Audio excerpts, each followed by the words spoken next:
ಅಹಿಂಸೆಯನ್ನು ಮತ್ತೆ ಮತ್ತೆ ಹೇಳ್ತಾನೆ.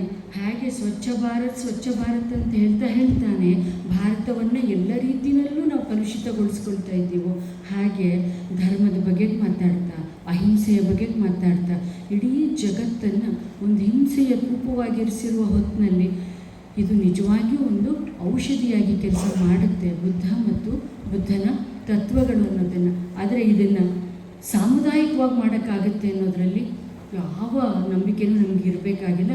ಸ್ವತಃ ಈ ಕೃತಿ ಹೇಳ್ತಾ ಇರೋದು ಏನನ್ನ ಅಂದರೆ, ಯಾವುದೋ ಒಂದು ಸಮುದಾಯವನ್ನು ಒಬ್ಬ ವ್ಯಕ್ತಿಯ ಮಾತುಗಳು, ಒಬ್ಬ ವ್ಯಕ್ತಿಯ ನಡವಳಿಕೆ ಬದಲಾಯಿಸ್ಬಿಡುತ್ತಾ. ಈ ಕೃತಿಯಲ್ಲಿ ಬಹಳ ಪ್ರಸಿದ್ಧ ಇತಿಹಾಸಕಾರನ ಮಾತೊಂದನ್ನು ಇವರು ಕೋಟ್ ಮಾಡ್ತಾರೆ. ಈ ಮಾನವ ನಾಗರಿಕತೆಯಲ್ಲಿ ಚಾರಿತ್ರಿಕವಾದ ಬದಲಾವಣೆಗಳನ್ನು ತರೋದಕ್ಕೆ ಪ್ರಯತ್ನ ಪಟ್ಟವರು ಎಲ್ಲರೂ ಕೂಡ ಚಾರಿತ್ರಿಕ ವ್ಯಕ್ತಿಗಳೇ ಆಗಿದ್ದಾರೆ. ಒಬ್ಬ ವ್ಯಕ್ತಿಯಿಂದಲೇ ಅವೆಲ್ಲ ಶುರು ಆಗಿರೋದು ನಿಜ.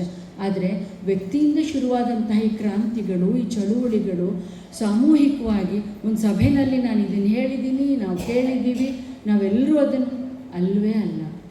ಪ್ರತಿಯೊಬ್ಬ ವ್ಯಕ್ತಿಯು ತಾನೇ ನಡೆಯಬೇಕಾದ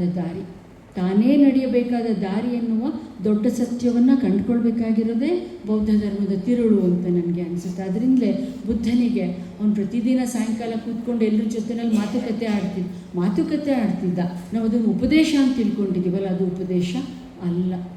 ಇದು ನನಗೆ ನಾನೇ ತಿಳ್ಕೊಳ್ಬೇಕಾಗಿರುವ, ನಾನೇ ನಡೆಯಬೇಕಾದ ದಾರಿಯನ್ನು ಕುರಿತ ಒಂದು ವ್ಯಕ್ತಿ ವಿಶಿಷ್ಟ ಅಂತ ಕರಿಬಹುದಾದ, ಅಥವಾ ಪ್ರತಿಯೊಬ್ಬ ಜೀವಿಗೂ ಹಾಗೆ ತನ್ನ ದಾರಿಯನ್ನು, ಸರಿಯಾದ ದಾರಿಯನ್ನು ಹುಡುಕುವ ಶಕ್ತಿ ಇರುತ್ತೆ ಮತ್ತು ನಡೆಯುವ ಶಕ್ತಿಯೂ ಇರುತ್ತೆ ಅನ್ನೋದನ್ನು ನಂಬಿದವನು ಬುದ್ಧ. ಅದರಿಂದಲೇ ಬೌದ್ಧ ಧರ್ಮ ಯಾಕೆ ಇಷ್ಟು ಜನಪ್ರಿಯವಾಗಿದೆ ಅಂತಂದರೆ, ಅದು ಎದುರಿಗಿರುವವರಲ್ಲಿ ಕೀಳರಿಮೆಯನ್ನು ಹುಟ್ಟಿಸೋದಿಲ್ಲ ಮತ್ತು ಅವರಲ್ಲಿ ಅದೊಂದು ಪಾಪ ಪ್ರಜ್ಞೆಯನ್ನು ಹುಟ್ಟಿಸೋದಿಲ್ಲ. ಈ ಎರಡು ಬಹಳ ಮಹತ್ವದ ಸಂಗತಿಗಳು ನನಗನ್ಸುತ್ತೆ.